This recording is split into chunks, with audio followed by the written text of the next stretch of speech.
I want a baby, but I don't want the romance. I want the family. I just don't want the marriage. So how about a, quote, parenting partner? Basically a friend with benefits, but the benefit isn't sex, it's a baby. Why don't we just do it? What? We really want to have a kid, so share all the responsibility and just skip over the whole marriage thing. Oh my God! We've always wanted you guys to get together. Oh no. No. You're not getting together. You're just going to do it one time and have a kid. Yes. Totally makes sense to me.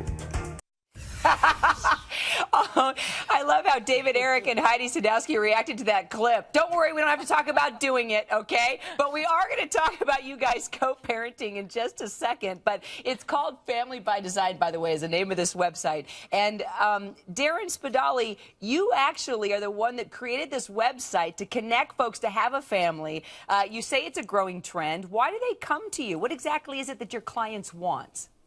Well, I created Family by Design for the millions of adults out there who are in their 30s and 40s, who are single, childless, and still want to become parents. And we all know someone like that who would just make a great parent, or we are that person. And so what we do is we educate people about parenting partnerships. We actually connect them with their ideal parenting partner on the Family by Design website, and we also connect them with professional experts in the non-traditional family space to help them answer their questions around parenting partnerships. So Heidi and David, that's what you decided to do. There's no romance. I mean, you love each other, obviously, but there's no romance, no sex. You made your donation, shall we say, David. And how did you, how do you say to folks that say, you guys are crazy, this isn't normal, this child's going to have issues? What do you tell them?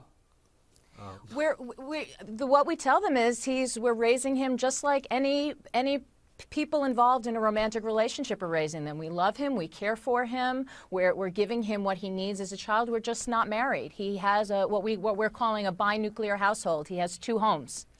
That's right. And if I could just chime in, he sees us together loving each other and showing respect for each other, and we're great friends. And so he sees that and he senses that. He gets that energy. So whether or not we're married or not, I don't think that resonates in a bad way with him. Not at all. We love each other. Doug, I'd rather have 2 people showing love in front of my child than not. You know what? I understand in theory what's this is all about.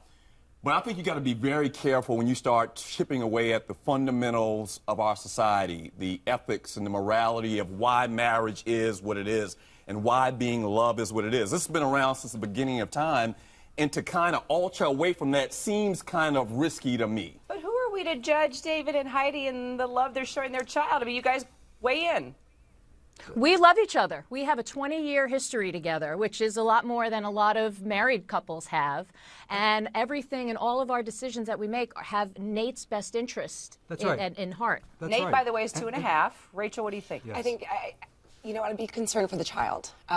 It's one thing to have parents who have separated different households. It's another thing to choose to have that situation for a child. I think it's very difficult for children, as it is in society, with having 2 households. The other thing is, it seems, and I mean no disrespect to them, but it seems selfish to want to co-parent so badly. I'd rather see a single parent because there's legal implications down the road.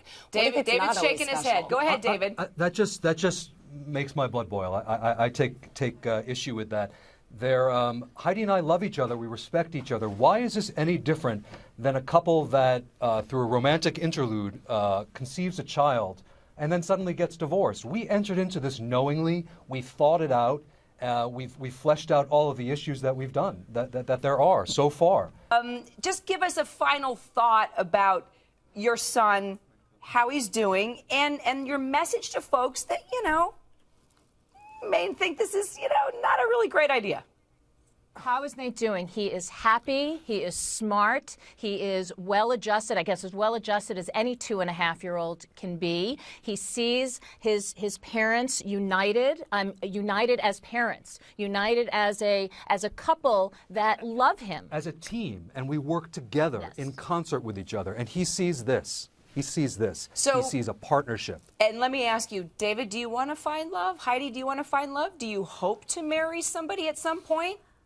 I would like to meet somebody. I turned to David after I exhausted any possibilities up and while I still had reproductive years left. I would like to meet somebody to spend the rest of my life with. I know that feeling. I had to do fertility in my 40s in order to have a baby. And look, I was thinking about going this route and doing it with a friend, too, who's gay and donated his sperm. And so I really salute the relationship you two have. It's a hard decision as a woman when you feel rushed and you want a family. And I explored single parenting. I explored an anonymous donor, and I realized that it was not an undertaking I wanted to do alone. Some would say then, well, just get married. I'm like, yeah, just get married and then maybe end up in divorce because you're not addressing those issues of parenting that David and I talk about. That's all we talk about. That's right. Well, Nate is absolutely adorable, and we love that you shared your story with us. Thanks so much. And by all means, Doug and Rachel, I know you're giving me that look. I respect where you stand, Sometimes marriages end in divorce. Hey, I totally understand where they're coming from, but sometimes things don't work out. Well, so far, so good with all these couples. All right? Let's just make that point.